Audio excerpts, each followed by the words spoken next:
The teaching text for today is, believe it or not, Mark 2:13 through 17. Tommy preached on this last week, this literal text, he preached on it last week, and here's what happened. I said, Tommy, I want you to preach. I'm so excited, I'm going to be there, I want you to preach on whatever you want. What I didn't say was, I've already written a message for Mark 2:13 through 17. And so he was like, got it, heard. And he did exactly what I asked him to do. And I get here, actually he told me on Saturday, I'm like, what you preaching on, man? He was like, Mark 2:13 to 17. I was like, well, they're going to get it twice because I wrote a message on that too. So this is not a critique on what he did last week. He did great, and it was so good. But this is literally the exact same thing. And so if you were here last week, you're going to get a double dip. It's going to be a little different perspective. And thankfully, God's word is universally rich, and it comes with many perspectives and things that you can look at. But then at the same time, if you missed last week, here you go. But this is Mark 2:13 through 17. Once again, Jesus went out beside the lake. A large crowd came to him, and he began to teach them. As he walked along, he saw Levi, son of Alphaeus, sitting at a tax collector's booth. Follow me, Jesus told him, and Levi got up and followed him. And while Jesus was having dinner at Levi's house, many tax collectors and sinners were eating with him and his disciples, for there were many who followed him. When the teachers of the law, who were Pharisees, saw him eating with the sinners and tax collectors, they asked his disciples, why does he eat with tax collectors and sinners? And on hearing this, Jesus said to them, it is not the healthy who need a doctor, but the sick. I have not come to call the righteous, but the sinners. Let's say this together. This is the word of the Lord. Thanks be to God.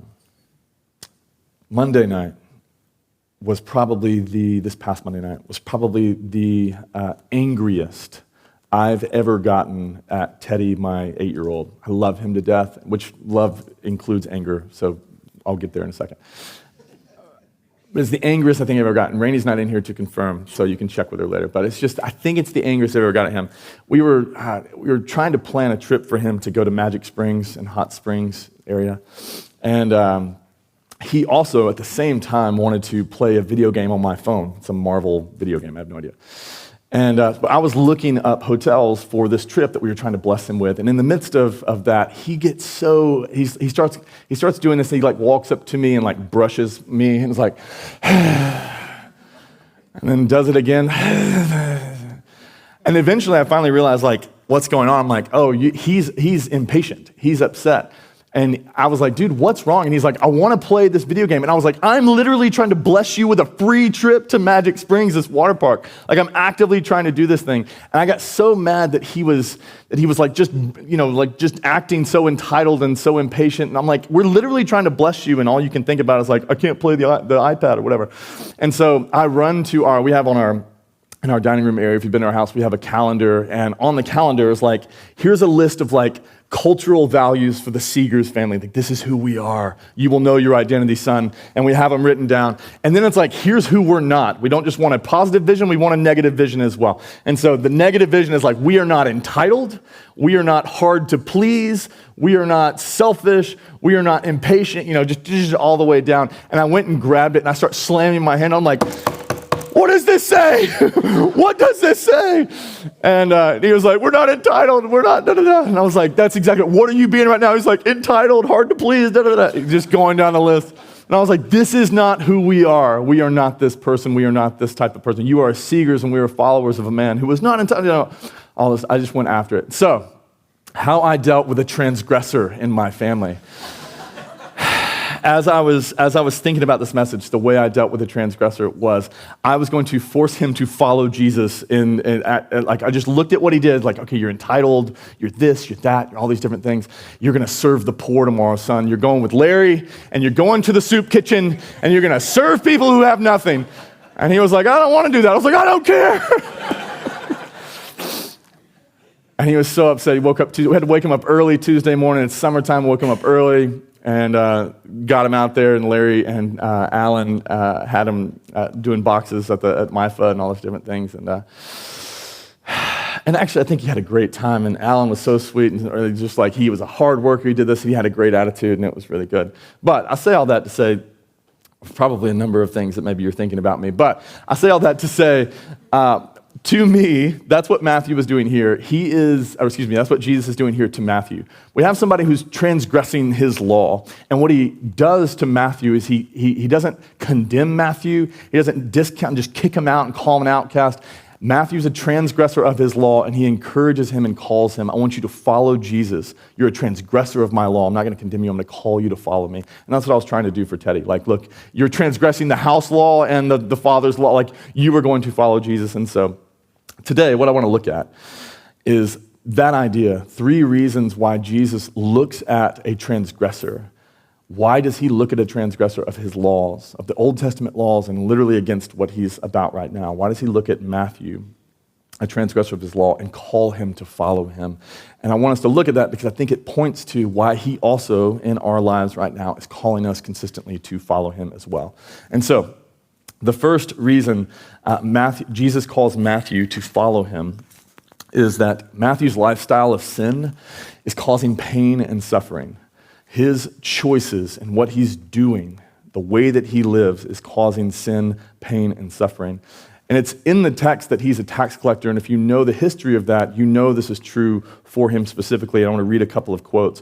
One, Matthew's life is being pained by his decision to be a tax collector. Preacher's Commentary says this: if you wondered who was the most hated person in Capernaum, Levi the tax collector would win hands down. Sitting at the toll gate in Capernaum, where he can bleed all the people who pass through that intersecting city, Levi amasses a fortune by selling his soul. Spiritually, he stands condemned as a sinner because he makes his profit by cheating, intimidation, and bribery. Poor and powerless people suffer as his prime victims. Socially, Levi fares no better. Even though his money gives him luxury, his circle of friends extends no further to his own kind. To everyone else, Levi has fallen off the bottom of the social scale because he functions as a hireling of the despised Roman government for which he collects taxes. Neither Jews nor Romans want anything to do with him. And then William Lane goes a little bit further in his commentary on Mark and says, such officials like Matthew were detested everywhere and were classed as the vilest of men. And when a Jew entered the customs service, he was regarded as an outcast from society, disqualified as a judge or a witness in court. He was excommunicated from the synagogue, which is your primary community. And in the eyes of the community, his disgrace extended not just to him, but to his family. You see this happening.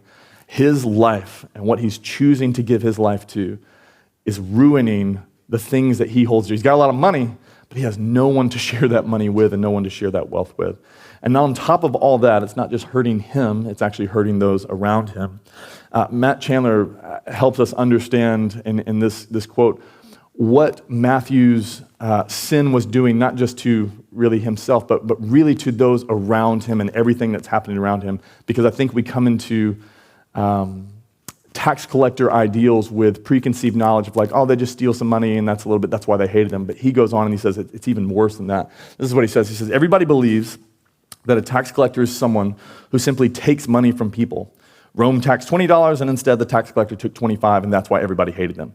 He says the problem with that is it's not true, accurate, or even close.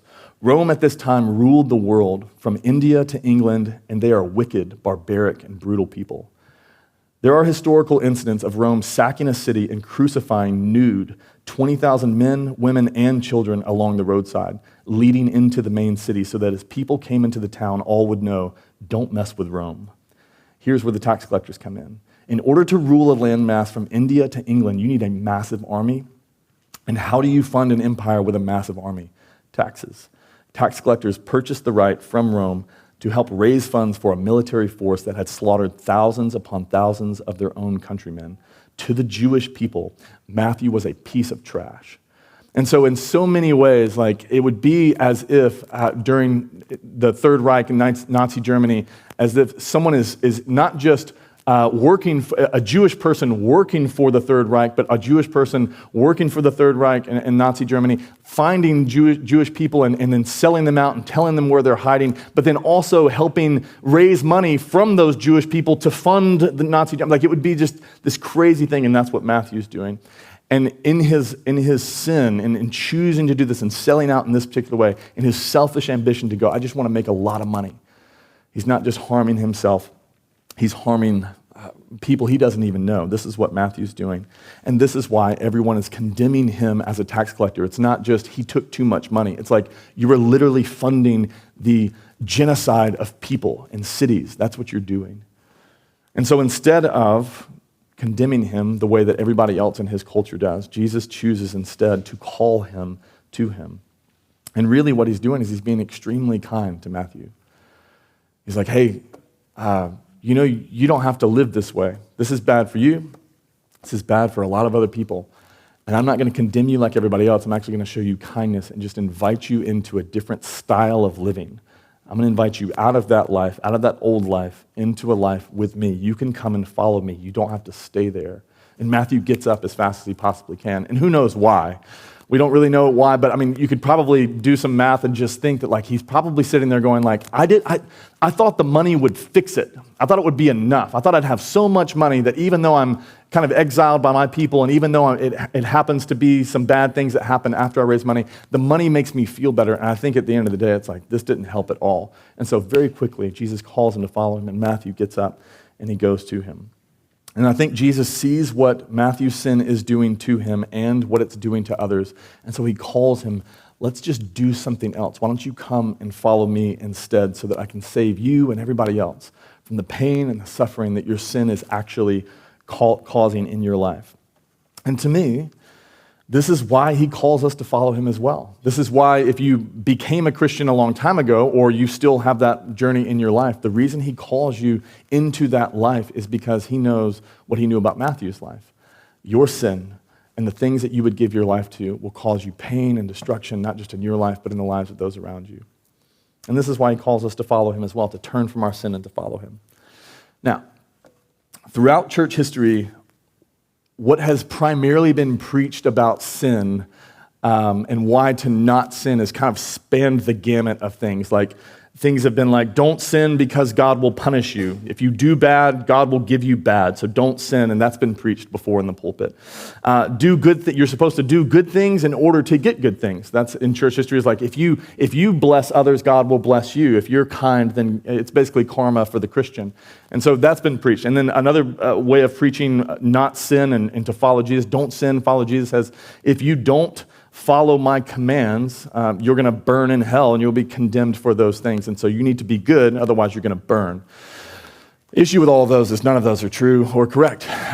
We're not saved by our good deeds, but by Jesus' good deed. I'm not going to be punished for my sin.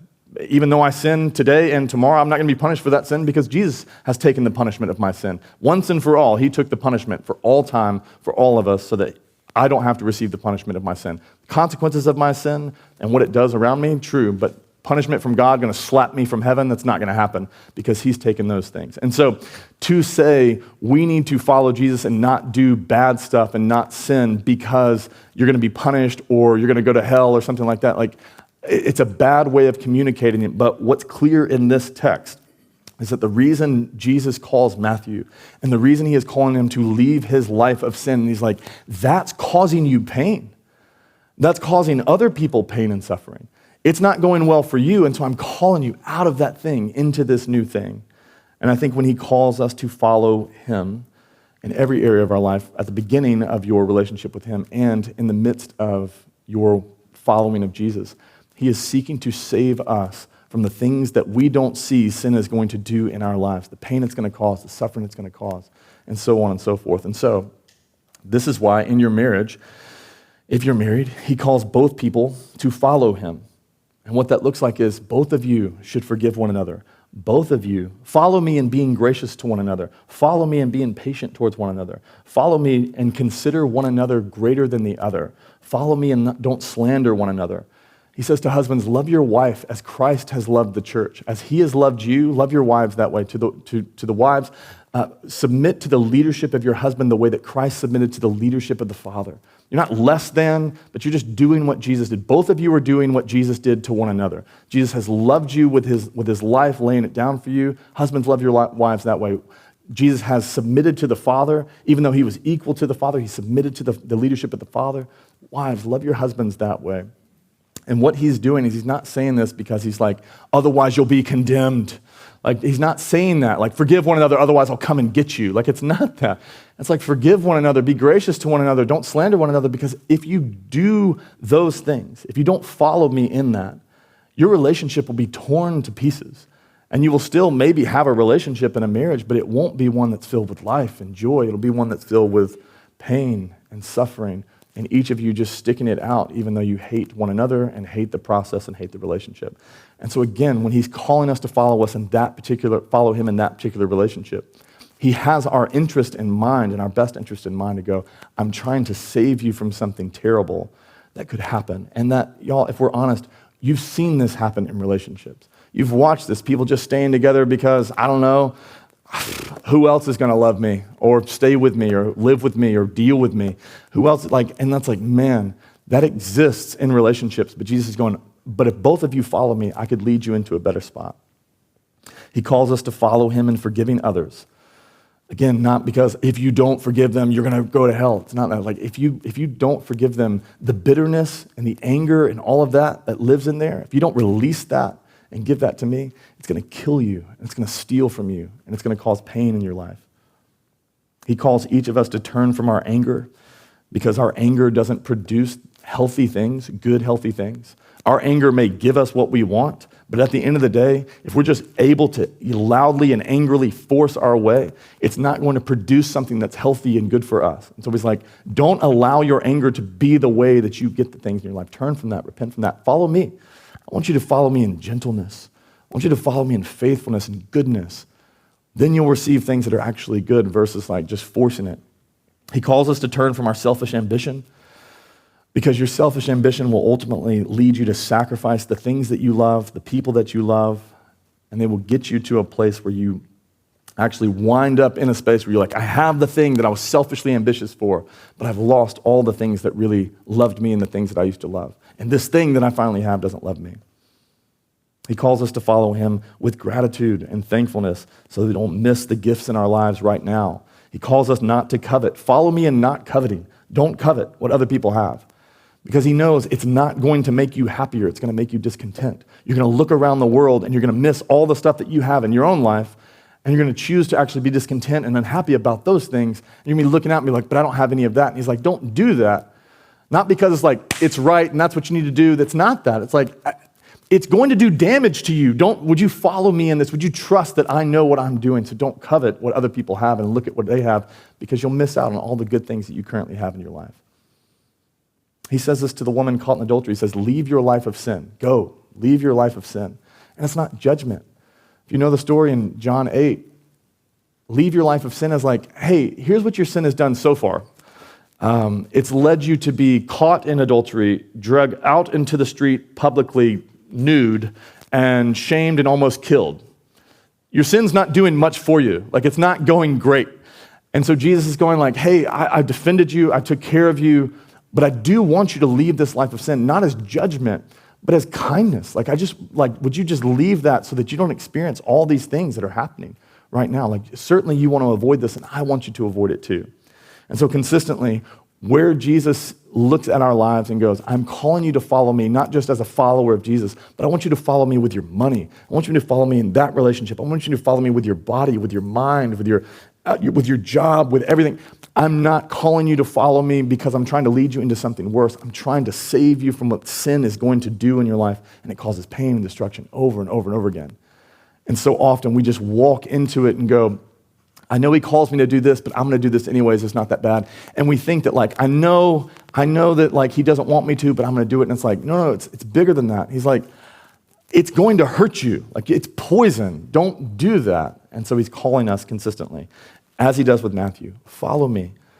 Leave this life of sin, this thing that's crushing, the stuff that you actually love, the things that you actually want to see succeed. Follow me so that you will see those things actually succeed, so that you won't walk in the path of destruction where you see your sin just ripping through your life and taking away things that you actually long for.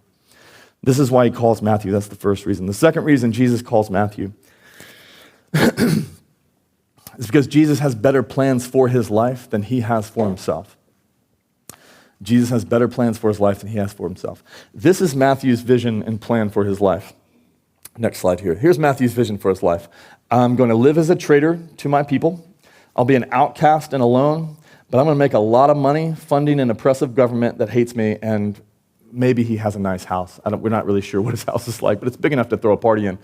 And that's it. If you just look at him as a tax collector and what he's pursuing, this is what's your grand vision? Aim as high as you can. Traitor to my people, alienated and alone, but I'm going to have a lot of money, though. It's like, that's as high as you can aim.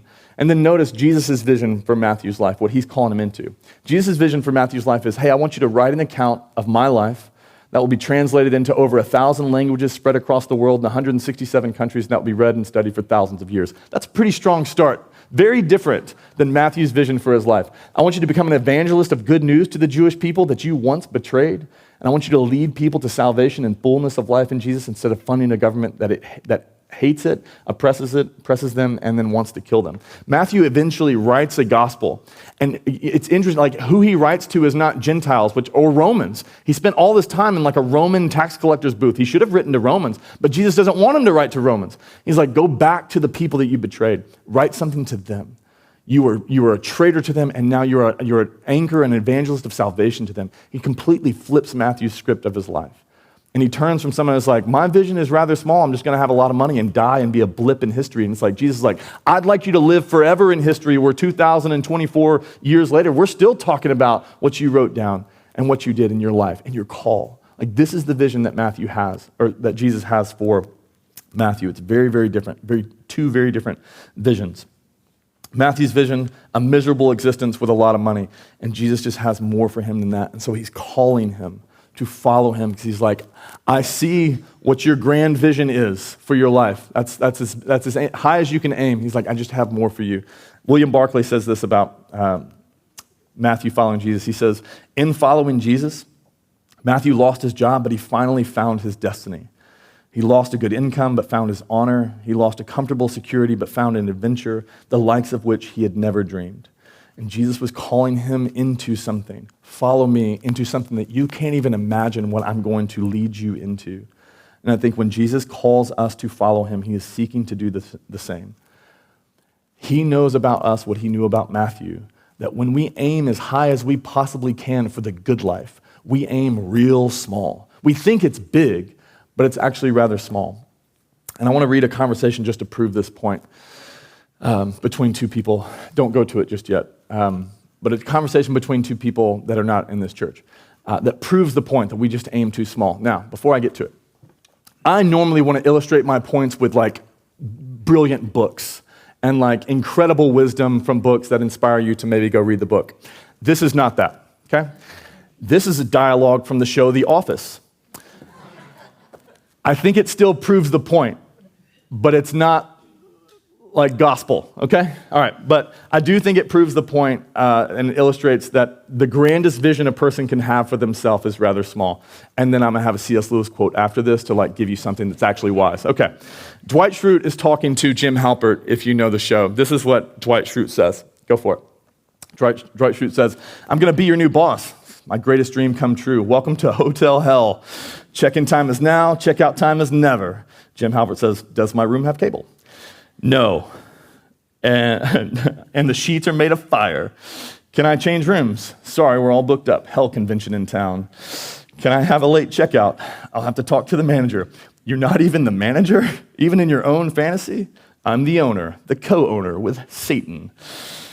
Okay, so, and this is the perfect part. Just so I understand, in your wildest fantasy, you're in hell and you're co-running a bed and breakfast with the devil. He goes, yeah, but I haven't told you my salary yet. Go. $80,000 a year.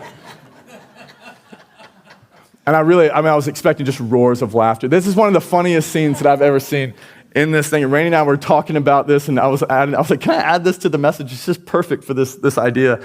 And we were just rolling on this. But his wildest dream, in your wildest dream, you're in hell. Not a strong start. And then you make $80K a year. Come on, man. And I do think it's funny, but I do think that it's true. For us, I think when we aim as high as we possibly can, dream as big as you want. It's I want success. Yeah, everybody's vision board is I'd like to be. No one's I want to be a huge failure. Like no one does that. Like everybody, I want success, I'd like money, I'd like a car, a boat, a plane. We're thrilled about how we get around in this life. Like I need more cars and stuff. Like we need more of that. That's going to get it from point A to point B. That's going to change everything. But like we want to travel, we want to pool, we want our biggest dreams really exist of the things that we can think of. And what we can think of and aim at to give us joy and fullness of life just isn't as big as I think what Jesus can actually do. Matthew never would have come up with that vision for his life. He never would have said, hey, dream big, what do you want? I'd like to write something that stands the test of time, that's going to be eternal, inspired by the Holy Spirit and all that. Like he never would have come up with that, but Jesus does. And I think for us it's the same. From the more reliable source, C.S. Lewis says this about our grandest desires. He says, our Lord finds our desires not too strong but too weak. And what he means by that is like, Jesus doesn't find our dreams too strong, but too weak. He's like, you're not thinking too big and asking too much. You're thinking too little and asking for too little in your prayers. You don't think big enough of what I actually have for you. He says, we are half-hearted creatures, fooling about with drink and sex and ambition when infinite joy is offered us. We're like an ignorant child who wants to go on making mud pies in a slum because he cannot imagine what is meant by an offer of a holiday at the sea. We are far too easily pleased. And I think there's just a space where our vision for life and our vision of the good life is just smaller than what he has for us. And so in kindness and in grace towards us, and in hoping that we experience the life that he created, like Paul talks about that he has prepared good works in advance for us to do. And so the idea isn't like, so you better get to work. The idea is like, I have prepared amazing things that are for you and for you alone. You were in my mind from eternity past, and I've set in action. I created you because I have these things for you that you can walk into that are good, not just for the world, but are also good for you. That's what I'm trying to lead you in. And so when we choose to follow our own path, we step aside from the vision that he has for us, that he's been planning from all creation. We step aside from that and we set up basically going like, I just want to do this thing because I saw something on Instagram that was pretty cool, and I think it'd give me a lot of money. Like, okay, that's just not that great. That's not as big as what he has for you. And so he calls us to follow him. I heard this story about this man named Scott Harrison, who maybe you know his name, but he wrote a book called Thirst. He is the founder of an organization called Charity Water, where he goes to Africa and basically digs for wells and gives clean water to people who have polluted water. But in his book Thirst, he talks about his experience, and he grew up in a Christian home, but then at 18, walked away from Jesus completely, don't want to do that, and moved to New York City, which is where you go to be crazy and awesome, apparently. So he goes there, and he becomes a nightclub promoter, and so basically his job for 10 years was just to get people drunk and high, and that's what he did. And so he got a lot of money doing that. He scaled the social ladder of New York, and he talks about, it's my girlfriend was on the cover of magazines, I had it all. And he was and I was completely miserable. I was just completely miserable. And so in his book, this is what he says. He says, for years, I'd been pursuing the wrong things. From the BMW I bought as a teenager to the designer clothes I now wore, to the drugs that I took in the hip cities I bragged about visiting. But where had it left me? With a numb body, a drug habit, and fingernails bitten down to ugly nubs. I'd been partying with some of the richest people I'd ever known. Guys who'd gamble $10,000 on a hand of blackjack while looking indifferent as to whether they'd win or lose. I'd watched middle-aged men torch their marriages so they could date girls younger than their own daughters, only to see those relationships fall apart too. And I enabled and curated all of it in the name of fun and money. And he gets to this space in his life where he's like, I have done everything I have cast the vision for my life, aimed at it for 10 years, and succeeded. I have the vision of my life, and I'm completely miserable. And so his dad gives him a book by A.W. Tozer called The Pursuit of God, and he reads it.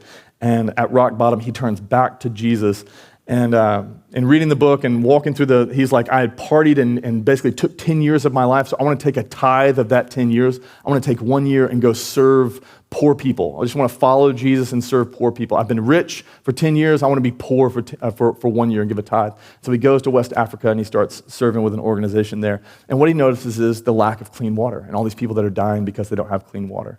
And so he started calling all of his previously partying rich friends. He starts calling from like West Africa, like, hey, and they're like, hey, you back in town? You back in New York? And he's like, no, I'm in West Africa.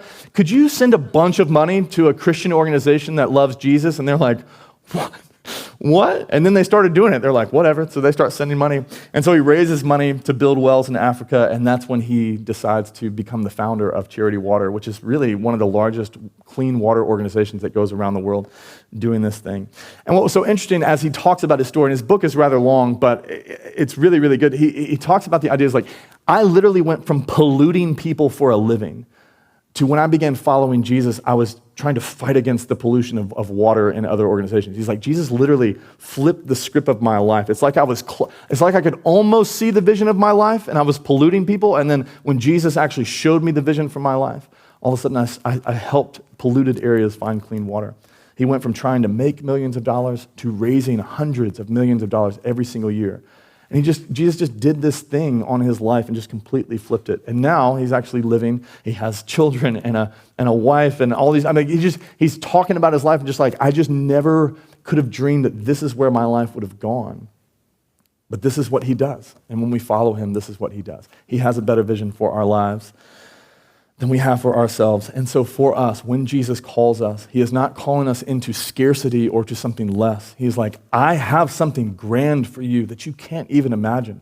And I know it can seem scary. I know you can be afraid. I'm like, what's he going to do with my life? It's like, I'm going to lead you into something that you could not possibly imagine that will be far more fulfilling than anything you could possibly do. So follow me into that.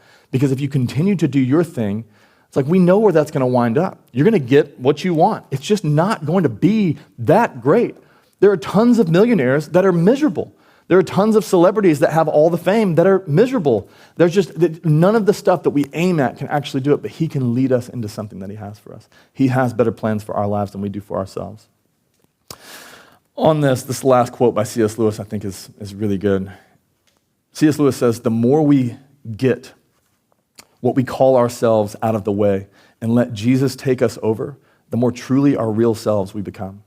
He made us all. He invented, as an author invents characters in a novel, all the different people that you and I were intended to be.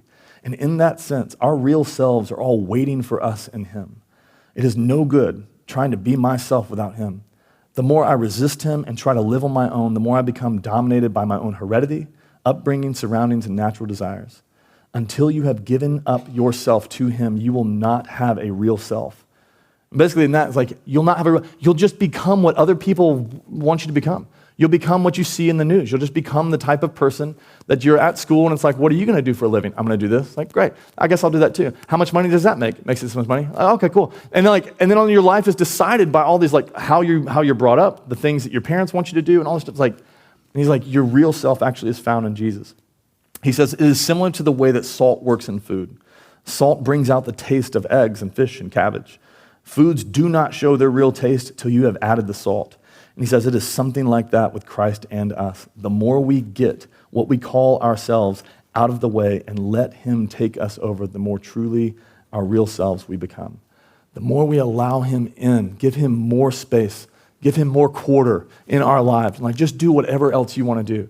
Like, you're working on my heart right now, great. Work on my hands too. You're working in my marriage right now, that's awesome. Work in my job as well. You're working in my ambition, awesome. Would you also work with my finances? Like, just give him every space, and the more you add him into those spaces, the more truly who we're supposed to be, and the real thing that's actually in there, the thing that he created us to be, the more that thing starts to come out.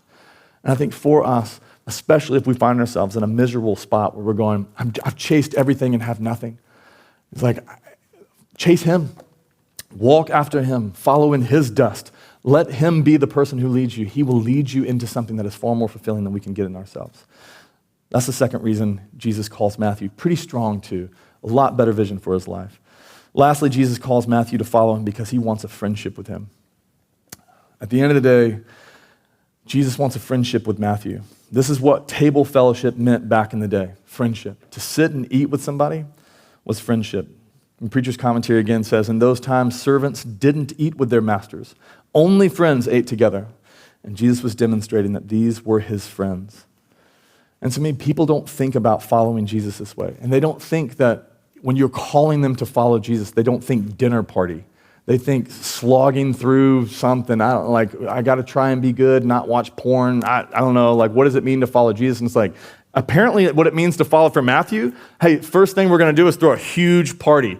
I'm like, I could follow Jesus and do some of that. That sounds great. And that's what he wants for Matthew. I want to welcome you into this space. I want to be friends with you. And people just don't think that way about it. I think if you were to ask them, what do you think it means to follow Jesus? Very few of them would say that he wants me to follow him. He wants me to believe in him because he wants to be my friend. Normally what people say is he wants me to follow him and believe in him because I'm going to either go to hell or I'm doing bad things and he wants me to be better. But what the testimony of this text is why does he call him to follow him? So that he could eat with him and display and communicate, not just to him, but to others. I want to be friends with you. I'm going to create the friendship of God with you and restore you back. And that's exactly what he does here. Verse 15, he says, many tax collectors and sinners were eating with him. Were friends with, you can just translate it. They were friends with him, for there were many who followed him. He calls us to follow him so that we can experience his friendship. He calls us to follow him so that we can experience his kindness, his joy, his non-judgmental presence. And I think so many people think that following Jesus is going to be the moral police in my life. He's looking at my life for mistakes. He's looking at my life for ways he can criticize me. He's looking at all the bad spots, and it's man, at his end goal with you, why does he want to be close to you? Because he wants to be your friend. He wants to move you into friendship with himself. He wants to be close with you. He gave his life so that when he calls you to follow him, that you could enter into a friendship with him and experience that life with him. Paul says it this way. He says, you were once far away from God. You were his enemies, separated from him by your evil thoughts and actions, yet now he has reconciled you to himself through the death of Christ in his physical body. As a result, he has brought you into his own presence. This is what he wants. Why does he call me to, what am I turning away from? It's I don't know. But he is calling you into friendship with him, closeness with him, and in his presence is fullness of joy. At his right hand are pleasures forevermore. The people in the Gospels who interact with him, who hear his kind words and experience his compassion and experience his grace are left filled up and stirred up and this is the best person I've ever met. Crowds are flocking. They just can't figure it out. What is it? Being around him is so great. And he's I'm inviting you to follow me so that you experience those things. He is calling a sinner who's hurting other people and hurting himself. He is calling that person. Would you please come be friends with me? Will you please come and be close to me? This is what it's like to be with Jesus. Every command, every call to repentance, everything that he's doing, he's calling us to be his friends. And so for us, this is why he calls Matthew to follow him, and this is why he calls us to follow him. He wants to save you from the pain and suffering that your sin will cause in your own life and in the lives of others. He doesn't want you to experience that, and like any good friend, he's like, hey, let's avoid that. Let's not do those things. He wants to lead you into the vision that he has for your life. He wants to lead you into who you're created to be and to save you from winding up, having your vision fulfilled and go, this didn't do it for me. He wants to lead you, and he wants you to follow him so that you can enjoy a friendship with him. So for us, my question is, where is he calling you to follow him? And for some of you, maybe it's like the first thing, like he's finally calling. You've never followed him at all. You've never trusted him at all. Or you've walked with him for a bit, but like Scott Harrison, you walked away from him. And he's calling you back. Like, I want you to follow me. I don't know why you left. I have no idea. But I just want you to follow me. And others of you, like you're following him, but there's areas of your life where you're not following him. Where you're like, he can have this and this and this, but in this particular area, I'm going to do that my way. And he's like, if you continue doing it your way, it's not condemnation that you're going to find, it's death that you're going to find. You're going to find that that doesn't do anything, and I have something better. I'm trying to save you from what that would do in your life. And so where is he calling you to follow him? And my encouragement to you is to, wherever that is, wherever he is saying, like, let's walk a little closer. Let's do this. Let's practice my way versus practicing your way. Wherever that is, I would encourage you, by his Spirit working in you, to move in that direction, to actually follow him in that thing because he is not trying to harm you. He's actually trying to help you. So follow him. Let me pray.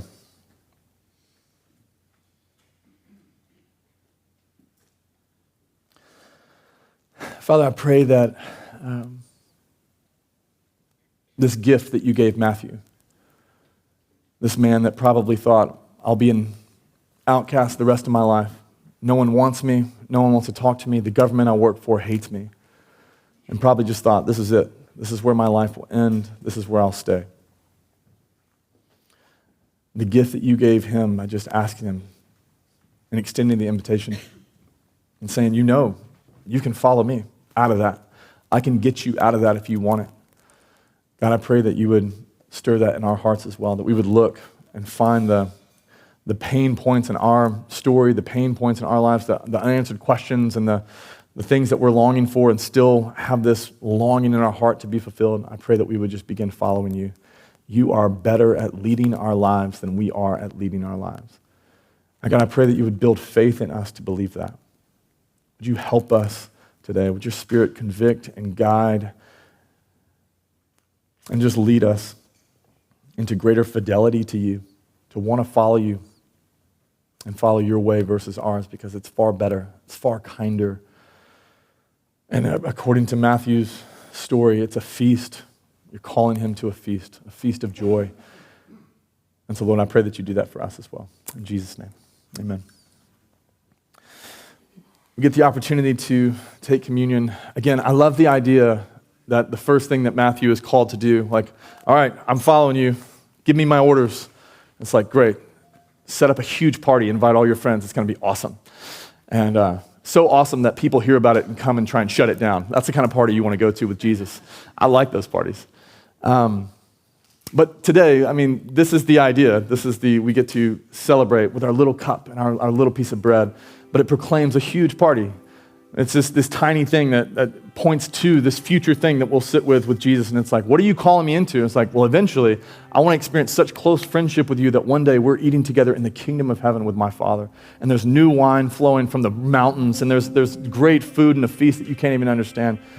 And so that's what he's leading us into. And so this is just a foretaste of the future kingdom that he's walking us into. And so if you're wondering, what will it be like to follow Jesus? What does he want with my life? This testifies. He wants to be friends with you and lead you into a life where you're actually experiencing his fullness breaking into your life. And this is just a teeny tiny taste. The wine represents the joy in his blood. And the bread represents his body that's like, this will fill you. And so as we come and take this, I just encourage you in your seats just to process what Jesus wants with you. Figure out where you're at with him, but then come and just believe, maybe for the first time or maybe just again, like this testifies that like he wants to fill you with joy and actually fill you with fullness. This is what he wants for you. And he was willing to give his life so that that's true for you.